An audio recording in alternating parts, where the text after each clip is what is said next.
All right, what's up, y'all? So this is LA Joint here with Hashtag Radio. This is part 2 of Gluttony and whatnot. Okay, so all right, so in part 1, basically I just played the video so that you can kind of hear the TikTok video that I heard earlier. It was just a little small snippet, right? And the response the gentleman had to the video, the podcast snippet.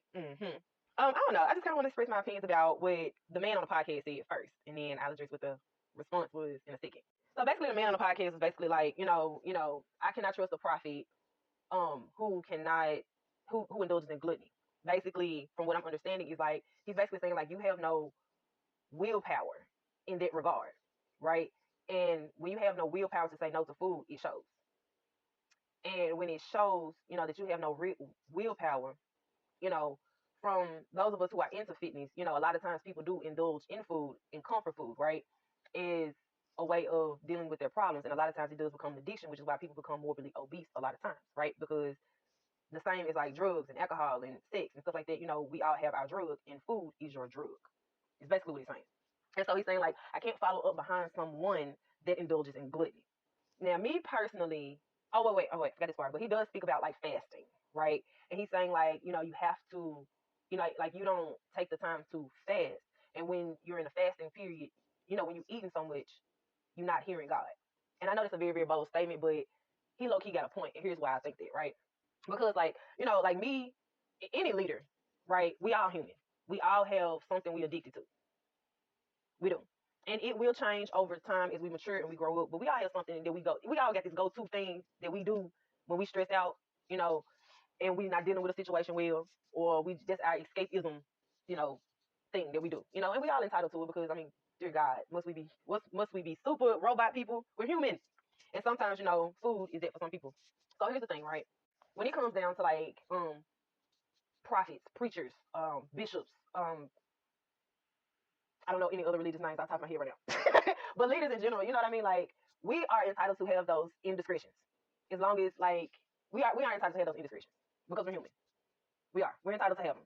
But when it becomes so much to where it's affecting our health, and I know this personally, where it's affecting our health, our loved ones, our love life, career, whatever, it's an addiction at that point. And I know this personally because I've struggled with stuff like this too. Things that I'm addicted to, not necessarily drugs, but we're not talking about drugs. But we all have our escapism, things. Sometimes escapism can be simply avoidance. Sometimes escapism can be sex. Sometimes escapism can be running away. You know what I'm saying? So we all have something that we do to escape, right? And we do it so frequently, meaning we are addicted to it. Okay. So we all have these things. And so I don't blame any prophet, preacher, or whatever for having an indiscretion. I don't. But he is right though. Like, as a leader, a prophet, especially a religious leader, and a leader of high esteem, like, we do have to find time to fast. He is so right. And not just from the religious aspect, but like as people, we have to find time to fast. Honestly, I be telling like parents this all the time. Like, you need to get away from your kids for a little. I be saying it all the time. I be like, leave them kids alone for like just go away for a week. Stop being a mother for a week. Stop being a wife for a week. Like, just go do you. You know what I'm saying? But even as leaders, we actually owe it to ourselves to do that.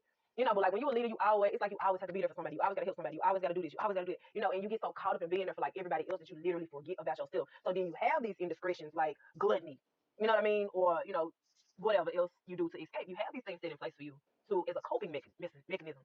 But to truly align yourself and to continue on as a pillar of influence, as a prophet of righteousness and stuff like that, we really do have to set time away from ourselves in a long time to be with the universe, to be with the God, to be with the gods, whatever it is that you believe in. And you do have to like find time to fast your body.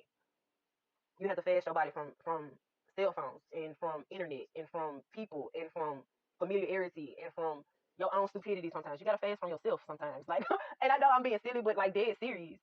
Like, and I have taken vacations where I would like literally just at a drop of a dime would just be up and out.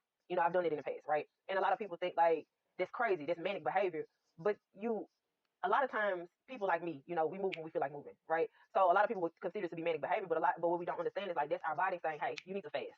You need to go be away from this area. You need to be away from this situation. You need to be away. And usually I will always typically go to a specific type of area, right? And my body chooses the area. Oh God, like, you know what I mean? Sometimes, I'm one of them people, I move out spirit. You feel me? I move out spirit. You know what I mean? My body is going to tell me exactly what it needs to tell me to do, and I'm going to do it. You know what I mean? So when I would get up and I would just disappear for a couple of days, that was my body telling me to fast. And he's right. As leaders, as a human, it's okay to have indiscretions. It's okay. But you also have to understand at some point you're going to get caught. And it's just how it goes. You know, that's just literally how it goes. You're going to get caught at some point. And when we're speaking about gluttony, that's one of the most visible ways of like getting caught in the fact of like you're not dealing with your stress well. You're eating, you're addicted to food, you're indulging in food, or your body is retaining all of this water, your body's retaining all of this food. You know what I'm saying? Like something is going on. You need to fast.